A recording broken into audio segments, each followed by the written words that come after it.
Hi odofo Auntie Linda ni the obo HIV hu dewro no me na me da Auntie Linda Foundation ano ene dey me pese me de wo fa kwan a wo be fa setimi aye HIV test no e wo wo fie we enye de se wo ko hospital ansa ya ma wo me boa wo ama wo ankasa wa ye test no na wa hu wo result ha enti se won saka wo HIV self test kit na de wose wudi kan hwe expiry date da test kit yi ye be fa ne se ye ntimi use biem ntimi test kit we ni expiry date 2025 31st July 2025 eno nti kire se test kit yi ye betimi di aye test no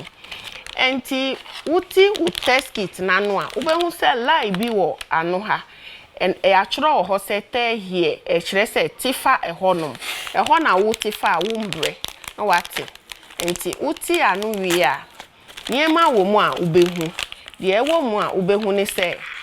dia kire okwan a obefa so aye test no a ye frɛ no manual ye wo twi de ewom twi de ni e na ye wo brofo de so ewom obesan hu ade edem eye stand eno na ye di ye test kit solution no ebesi so na ye di aye ye test no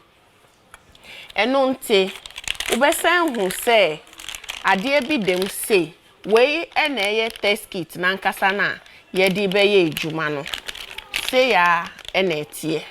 eno nti de wo se wo ye edi kan ni se wo be yi wo solution no uti anu a na we solution no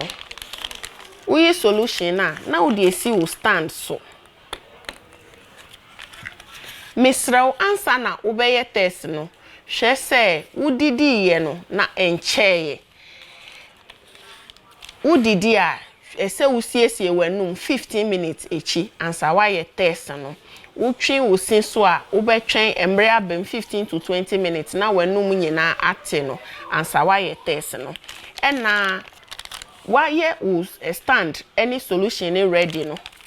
we test kit we ena ye di be di juma no eno nte wo fa wo twi de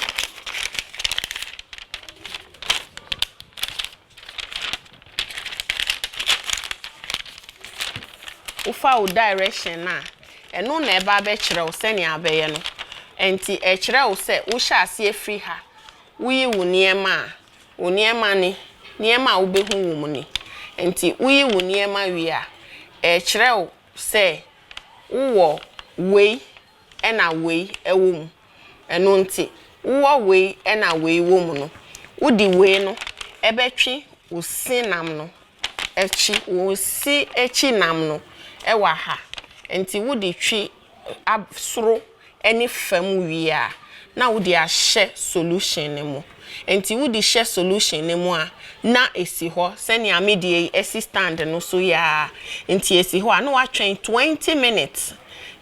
minutes ne so a na wa kohwe wo hwe a result a obetimi enya wo mu ni result no se wo hu line ni mienu ewo so a ba ko wo si so na ba ko wo ti so a na kire se maybe when ya HIV are any bi enu nti e wo se wo ba hospital ni enye confirmation test ema we nko ankire se obi wo HIV e wo se ye other test ye test miensa ansa yetimi aka se ni pei e wo HIV enu nti wo ye we wo fie na se e kire se line ni ye mienu ama wo ye mu nhyewo bra aban hospital bia ni enye de aka ma ni entimi hu se wo bi ampa na se enye ampa ena uhu line no baako ewo si nko so na ebi ni ase a kire se HIV mu awa no ebi eni wo moje mu se ba ne se wo ye test no na line bia eni kit ne so a eye ewo si ena ti ni so ni nyina hwe ni so na kire se ye test kit no ehu atochima kakra eno nti won use wo beto atwene na wakogi foforo se eba ne se line no akle yie na ba ko pe na ewo so a na kire se HIV yare no woni bi ewo wo mogem se line ni ye mienu a odofo tumrika na bra aban hospital bia ni enye test na aka eka homa na timi ji wo HIV edro no nanom we eye kwan a ye fa so ye HIV self testing no kwan enye kwan a eye hu entimi ji di se di amachre we ubefa ho na wetimi aye wo test no ye wo links bebre wo ho ebi wo social media platforms ubetimi a contact Auntie Linda so na ya boa ama wenya test kit ni bi no wetimi aye test no de ye de wo HIV testing ne ho ne se wo ni ntem a yetimi so anu ntem se wo ni ntem a wani gi se hu status de esan ye de wo hu so ne se we ehu hia se obi ba gina wo nchen ansa wa ye test no wunyanya wo niema wuti wo dem wuti wo office baby bia wo feel say wo ye test na wo ye comfortable no ubetimi atna ho na wa ye test no me gidi pa say dia midi wa afemu wati ase yi wankasa ubetimi enya wo test kit na wa ye wo HIV test me gidi say ambo hu me gidi so say ube free upemu na waye HIV test no se wo penchirechire mu bi ana se bibi chiri wadwen ubetimi afre Auntie Linda ewo 0554 096088